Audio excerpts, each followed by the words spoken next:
On this edition for Saturday, August 18th, the world mourns the death of former UN Secretary General Kofi Annan.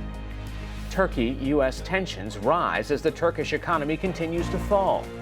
And in our signature segment, an unfiltered look at the tragic life of champion surfer Andy Irons. Next on PBS NewsHour Weekend. From the Tisch WNET studios at Lincoln Center in New York, Hari Srinivasan. Good evening and thanks for joining us. Nobel Peace Prize winner and former Secretary General of the United Nations Kofi Annan has died. The veteran diplomat was 80 years old and died after a short, unspecified illness, according to his foundation. I, Kofi Annan. Born in Ghana, Annan was a career diplomat at the UN and the first Secretary General to be hired from within the organization's ranks. Annan served 2 terms as the UN's leader from 1997 to 2006 and was jointly awarded a Nobel Peace Prize with the UN in 2001. He was the first Black African Secretary General. Current Secretary General Antonio Guterres said in a statement that, quote, Annan was the United Nations and was a guiding force for good. Annan led global development efforts, including pledges to fight AIDS, tuberculosis, and malaria. But he also clashed with the U.S. over the invasion of Iraq in 2003, which was launched without authorization from the UN Security Council. After leaving the UN in 2007, Annan remained involved in diplomatic efforts, including serving as an envoy in Syria in 2012. The NewsHour's Jeffrey Brown talked with him about the United Nations role in 2012 after the publication of the former Secretary General's memoir. We have a scapegoat role, if you wish, and an alibi role. When things are really desperate and hopeless and you can't do anything about this and there's a sense that something must be done, that something usually leads to the UN. You dump it in the UN and you, as a member state, you've done something. It's those incompetent people at the UN who are not delivering. You know, no, and my predecessor, Boutros, used to say the letters SG does not stand for Secretary General, but scapegoat. Joining me now from Oak Bluffs, Massachusetts via Skype is Helene, Gayle, President and CEO of the Chicago Community Trust and former President and CEO of CARE. First, how did you know Kofi Annan? Well, I first met Kofi when I was with the U.S. government heading global AIDS activities, and then when I was at the Bill and Melinda Gates Foundation, also working on global AIDS, worked with him then, and then in my work at CARE, continued to work with him. So over a period of a couple of decades, I've had the real pleasure of knowing Kofi Annan. Well, what's going to be the long-lasting legacy, especially when it comes to his work on HIV issues? Well, from my perspective, one of the things that was so remarkable was that he elevated the issue of HIV and AIDS as a global issue, but also one that he felt was important enough to bring before the Security Council and the General Assembly. And so it's the first time that the UN actually put a focus on a global epidemic because the impact of it was so far-reaching. And I think it was very much in keeping with the kinds of things that he brought to the UN. The UN reform, obviously, is one of the things that he will be remembered for, but the fact that he started the UN Compact, that was one of the most important landmarks around business social responsibility and how to make sure that this issue of social responsibility was embedded within the UN through the Global Compact and really had an impact on how global businesses thought about their responsibility beyond just their businesses. And so, I think there are many things. And the fact that he then went on to start his foundation, which really looked at some of the issues that he had been such a leader in around global development, particularly in Africa, that continued that legacy of thinking about how do you look at global issues from this broader perspective. The fact that he was awarded the Nobel Prize, I think, elevated the UN in a way that it had never been elevated before. So I think there's so many things that Kofi Annan will be remembered for. But I think beyond all of those accomplishments, the fact that he was such an incredible human being and that he had such dignity, and in everything that he did, he brought a level of elegance and dignity to it. He was a humble person. He was an incredible intellect. He was somebody who brought people together. And so he was a remarkable human being in so many ways. You know, he had mentioned in his memoirs and other places that he regrets the Iraq War, and he sees that as one of the things that he wished he could have stopped. Over the years that you got to know him, are there other things that he was passionate about that he wished he could have done more on, or that he was willing to re-engage in? Well, I think he always felt that as a son of Africa, that he had a commitment to do all that he could to help improve conditions in Africa. And I think he, through his work with the elders, through his work with the foundation, through his work with the big global collaboration, AGRA, which focused on agriculture in Africa, I think these issues that really help to highlight the importance of Africa as a growing, rapidly growing and important economy, I think were things that were near and dear to his heart. And I think he, in his post-Secretary General years, really did a lot to further the issues of development and economic development in Africa. All right, Helene Gayle, President and CEO of the Chicago Community Trust, joining us via Skype. Thanks so much. Thank you. It was a national day of mourning in Italy today. A state funeral was held in Genoa for those who died last Tuesday when the Morandi Bridge collapsed during busy lunchtime traffic, killing more than 40 people. That number may rise as search and rescue teams continue to sift through the rubble. A Genoa court is now charged with determining the cause of the collapse of the 51-year-old bridge. Heavy rains in the South Indian state of Kerala are stranding thousands of people and hindering rescue operations. The flooding is being called the worst in a century, with some areas receiving more than double the rainfall of a typical monsoon season. More than 190 people have died in the past 10 days, and 300,000 are now in state-run relief camps. The special counsel investigating Russian interference into the 2016 election is asking jail time for a former Trump foreign affairs aide who has admitted to lying to the FBI. George Papadopoulos pled guilty to one count of making false statements last October. In a filing late last night, prosecutors said jail time was warranted after Papadopoulos repeatedly lied during an interview about the timing and significance of information he solicited from Russians about Hillary Clinton. Sentencing is scheduled for September 7th. 24 migrant children under age 5 are still separated from their parents, according to a new court filing. Read more at pbs.org/newshour. Tensions are rising between the United States and its NATO ally Turkey. Today in Ankara, President Recep Tayyip Erdogan addressed thousands of supporters as his country's currency continues to fall. Erdogan is calling the United States' recent economic sanctions an attempted economic coup. Today, some people are trying to threaten us through the economy, through sanctions, foreign exchange, interest rates, and inflation. We are telling them, we've seen your games, and we are challenging you.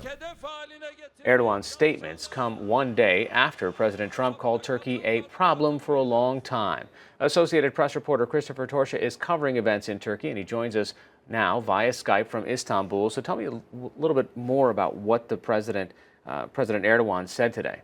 Today, the Turkish President Recep Tayyip Erdogan again had some strong rhetoric directed at the United States. He talked about an attempted economic coup, which is sort of language that echoes and recalls a 2016 attempted coup by some military units. So the comparison is strong, to say the least. He also said in comments that seemed to be directed at the U.S. that we know your game and will challenge you.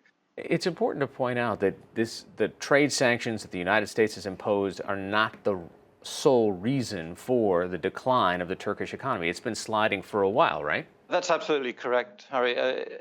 In a sense, it's really quite a turnaround, a negative one for Turkey, which had strong economic growth for many years and was considered a success story, a regional power for some time. But a lot of that growth was fueled by heavy foreign currency borrowing.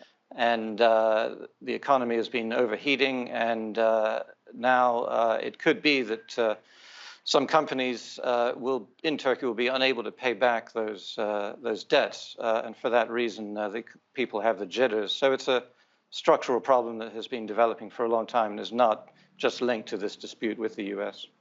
Tell me a little bit about what the latest situation is with Andrew Brunson, the pastor at the center of all this. Yeah, well, he remains under house arrest or in house detention. He's in the Turkish city of Izmir. He remains on trial for alleged offenses linked to terrorism.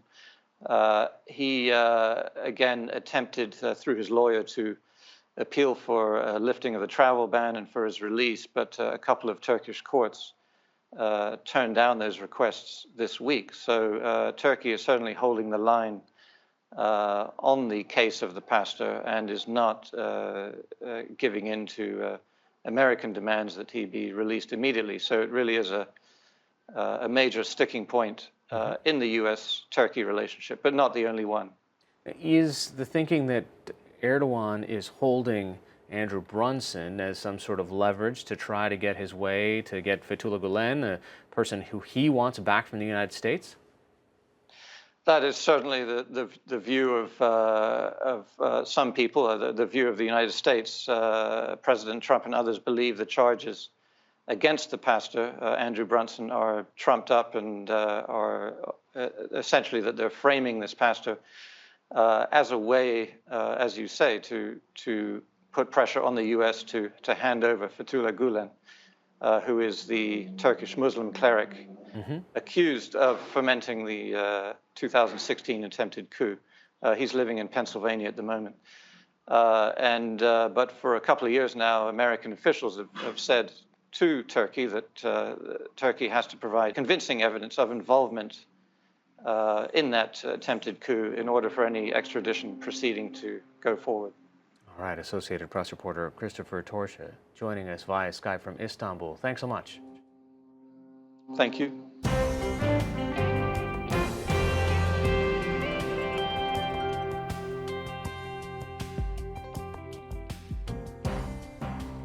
This week, the Centers for Disease Control and Prevention released findings showing a record 72,000 drug overdose deaths in 2017.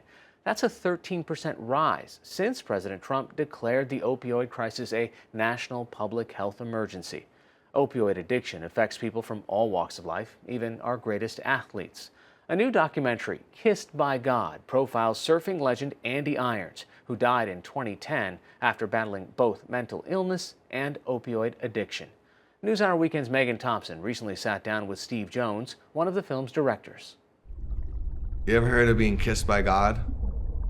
This is pretty much what it is. For those 10, 3, 2, 1 second, it's like God came down and gave you a kiss, and then you just chase that the whole rest of your life, trying to get that first wave or the first barrel or that first turn. The documentary Andy Irons, Kissed by God, tells the story of one of the world's most talented and famous competitive surfers. Surfing's my life, 100%. I live and breathe surfing. Grabs his rail, he's still going. Is he coming out? Yeah! Andy Irons was born and raised in Hawaii. He started surfing when he was just 7 years old. He went professional at 20 and quickly became a star. He gained lucrative sponsorship deals with brands like Billabong.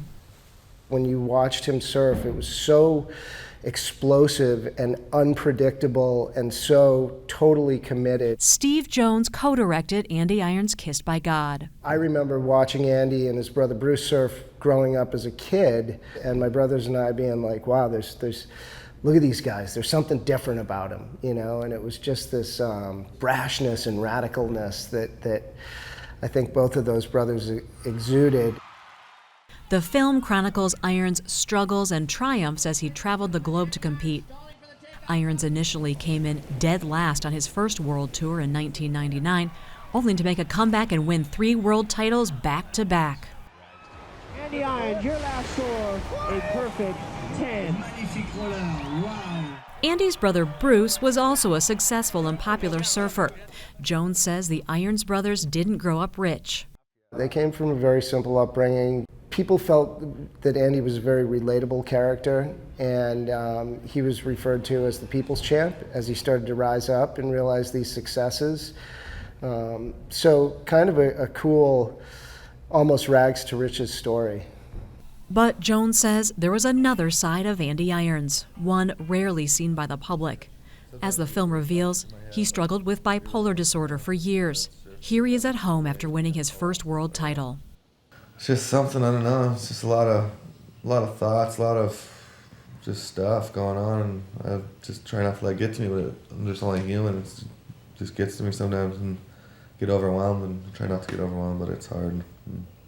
Like, he can't figure out why he isn't more happy, more elated that he won the world title. He's deeply troubled, and he's talking about, you know, needing something to turn him around and refuel him. I think that was a lot of the behind the scenes that people just never saw with Andy. It wasn't just this elated rise to fame and success and, you know, fortune. Irons self-medicated with alcohol and drugs, made easier by the lifestyle of partying that surrounded him.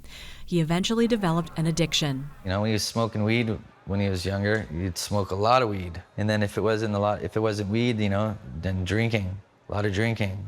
You're doing coke, a lot of coke and drinking.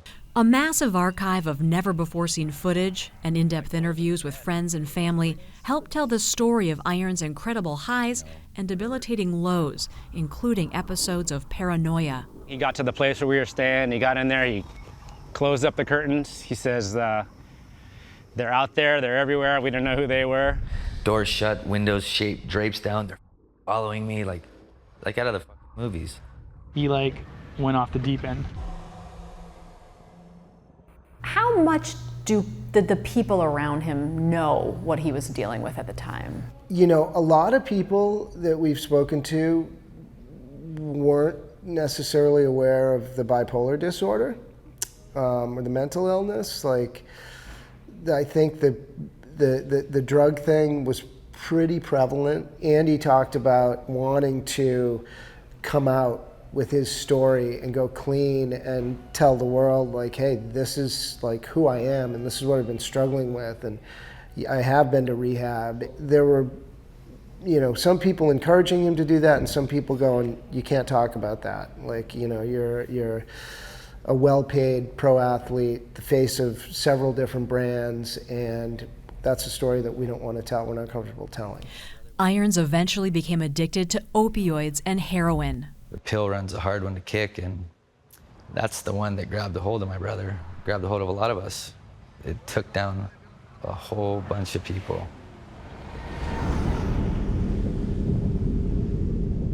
That seemed like that was the beginning of the end for that big run that my brother had. Irons married his wife Lindy in 2007. She described some of her husband's lowest moments and her struggle to keep it all a secret. And he always told me, don't you dare tell anyone. So it's like kind of go to freaking Foodland and act like everything was fine. And I had like a dying heroin husband like at home. Like it was, yeah. I look back now and I wish I didn't. I was just trying to protect him. A lot of his friends would go and, you know, literally try to hunt down the people like that were supplying it to Andy. So there were some people who were aggressively really trying to help him and cut it off at the source. In 2010, with his wife Lindy 8 months pregnant, Irons traveled to Puerto Rico for a competition, but ended up too sick to compete. On his way back, he stopped in Dallas on a layover. He was found dead the next day in his hotel room. He was 32. When Andy first passed, there was a lot of mystery around what actually happened. So people there was like silence around his death. There was a lot of silence. I mean, the first thing that came out was that it was dengue fever, you know, which was just totally fabricated. It turned out that Irons had a heart attack. An autopsy showed he had antidepressants, cocaine, and methadone in his system. How did you get past that silence that surrounded his death? How did you break through? Hawaii's an interesting place because there's a lot of pride and aloha and a lot of protectiveness of family and friends and things like that. So we were able to really just take the time and be patient and earn people's trust. 5 years after Irons' death, his brother Bruce and widow Lindy finally agreed to talk. Now that you're not here, I realize, you know, I'm alone in this world. Everything that you felt, I felt. You were my hero. Growing up, You still are. I don't even know how to explain it in words, how much I miss you. And I want to tell you that you're amazing, and I'm so proud of you, and I just wish I could hug you and hold you and kiss you one last time. The big thing when we started to sit down and do interviews was just Bruce and Lindy going, you know, people would call them and be like, hey, these guys are coming. What do you want me to say? And Bruce was like, you guys can tell everything. We want it out there. We're telling the true story. Go all in. It was heartbreaking to see because sometimes he wouldn't be able to handle it. And then you just go, you know, there's an addiction here that's much stronger than, it wasn't an intentional thing. But those pressures were constant for him. They'd been holding this in for, 7 years. We would hear the rumblings of people being like, hey, have you been in the therapy chair yet? They call it the therapy chair. They call it the therapy chair. And, every interview would literally end with the whole crew in tears. The film will be available on iTunes in September. Jones hopes it will generate a public dialogue about addiction and mental illness. Even from the time the trailer for the film came out and now with the release of the film, we've had a remarkable number of people, coming to us going, hey, thank you guys so much. Like, my friend checked into rehab after watching that movie, or my friend said my brother saw the trailer and he's now in rehab and he's trying to get help. We all have struggles. Like, let's talk about it, man.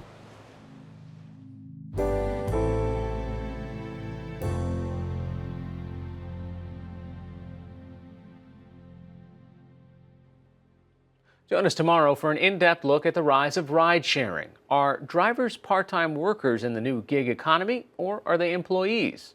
It was never meant to be my side hustle, as Uber likes to call it. It was never meant to be like that in New York City. That's all for this edition of PBS NewsHour Weekend. I'm Hari Srinivasan. Thanks for watching. Have a good night.